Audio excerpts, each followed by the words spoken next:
combine two molecules in their structure. So their structure, another word for that is the chemical structure, and that's going to be leading into our composition depending on which individual atoms connect. That's going to give us a molecular composition. Okay, so we're going from atoms to molecules. Atoms are the individual pieces, molecules are the parts that are all linked together as one. That linked together set is going to become its own new thing, right? So water, H2O, is made up of H and O. So the H is an atom, the O is an atom. The way they link together is a molecule. Okay, so the composition and structure of atoms in a molecule determine its properties, right? Hydrogen is explosive. Oxygen is important for fire. But if you combine H2O, now you got water that puts out fire, right? So we've got different properties that happen here. The atomic composition refers to the number and type of atoms in a molecule. The chemical structure, like you're seeing in the pictures there, of a molecule refers to the specific arrangement, how they're laid out, how they're formed, their shape. Okay, so take a look. You got water, H2O. Right? Same thing as hydrogen peroxide. You put this on you, that's what you use to wash your hands. If you have a cut on you, you might not notice. If you put hydrogen peroxide, it still is made of hydrogen and oxygen. You put that on your cut, all of a sudden, hey, you definitely notice, right? You feel that when it gets on there. Okay, so we are going to look at the structure and composition of these things, so how they are shaped and what they are made of. And remember, you've already done these things. Oxygen is red, carbon is black, hydrogen is white. These links are called bonds. They might be single or they might be double, 1, 2. Okay. All right, looking at this one, we got complex molecules. They come in all sorts of sizes or shapes. Some of them are small, others are large. Look at the models. We've got some models here. One's ammonia, used to clean things, used in cleaning supplies. Like you mop your floor, you smell that, that's usually ammonia. One is caffeine. You have it in coffee, you've got it in sodas. If they're brown sodas, a lot of times they have caffeine. Tea has it, plants have it. So click the orange buttons here, let's take a look. We got, that's a nitrogen and some oxygens. There's some nitrogens. I'm sorry, I said oxygen. These are hydrogens. That's a nitrogen and hydrogens in white.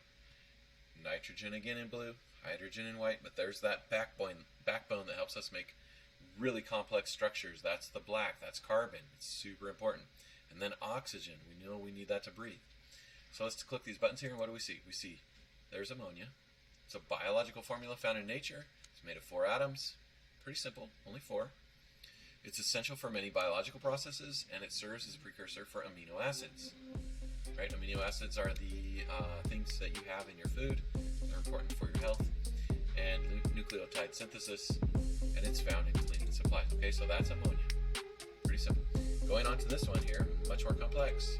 That's caffeine. It's made of 24 different atoms bonded together into ring-type shapes. Look at it again. You see the rings? Kind of like a loop there. There's a little ring, kind of a little ring there. And it acts as a central nervous system stimulant. Right, so it kind of gives you energy, a stimulant. It's found naturally in coffee, tea, other plants. And when you eat it, when you ingest it, it can increase your heart rate and your alertness. Okay, so there's some coffee to show you the caffeine. There's some cleaning products to show you the ammonia. All right, looking at this video here, we're going to think about, now obviously in the online world we cannot do this discussion with our partners here right now, but what do you want to think about? How many carbon atoms are in this molecule? Carbon's black. How many atoms are there? How many hydrogen atoms are in the molecule? Hydrogen's white. How many are there? Take a look. I'm going to rotate it soon. How many nitrogen, that's blue, are in the molecule? And how many oxygen, that's red, are in the molecule? Okay? So again, carbon, black, hydrogen, white, nitrogen, blue, oxygen, red. What might be the chemical formula for this molecule? Oh, chemical formula. What? Here we go. We're getting to formulas with chemicals. Take a look.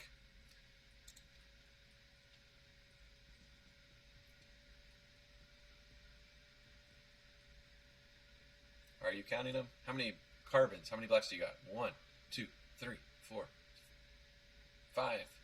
Okay, how many hydrogen? Look at those white ones. 1, 2, 3, 4. There's one down there. 5, 6, 7, 8. How many nitrogen? 1. Uh-oh, I gotta look at it again. Just to double check. Looks like just 1. Okay, how many oxygen are in there? 1. Those are red. 2, 3, and 4. Okay, so you gotta look three-dimensionally on these things. So, knowing what we know here, what could be the chemical formula for this molecule? Okay, we got our number of atoms of each. There's 5 black, those are carbon. 9 white, those are hydrogen. 1 nitrogen. 4 oxygen. And we're going to put that in a chemical formula. Okay, so these in a chemical formula become what we call a subscript. That means it's a lower number. Okay, so you can see down here in the left our number. So this 5 becomes the subscript for carbon. This 9 becomes a subscript for hydrogen.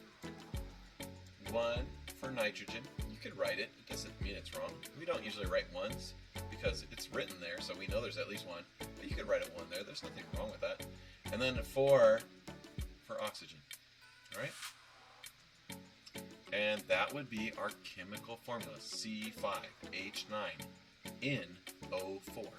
That tells us how many of each element there is combined together in this group that we are now looking at.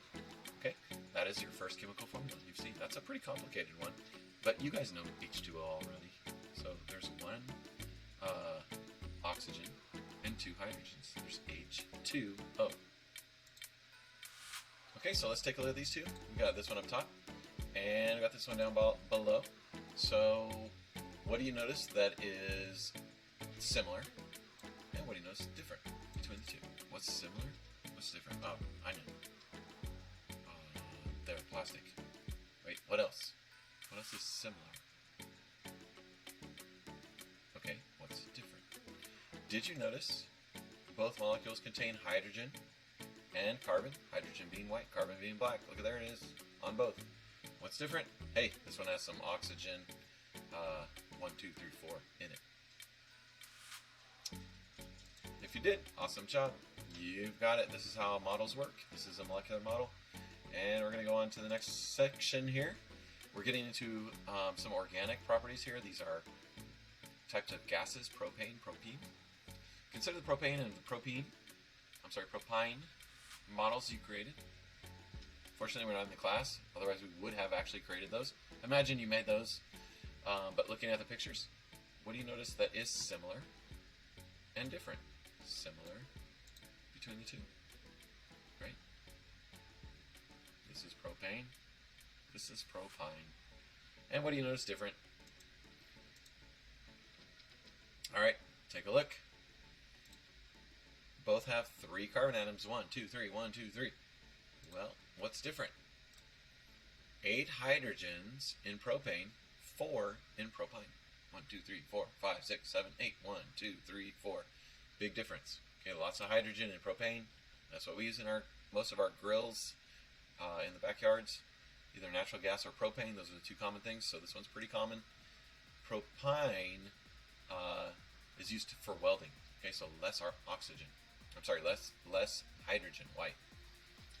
What differences in these 2 molecules might account for their properties, their different properties?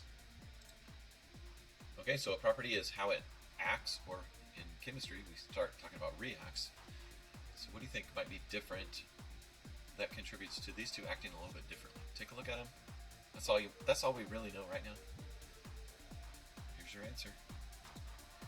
They're different chemical compositions. So what they're made up of is different. Their chemical composition, the actual atoms that make up that molecule, are different than the actual atoms that make up that molecule. Moving to the next one, do the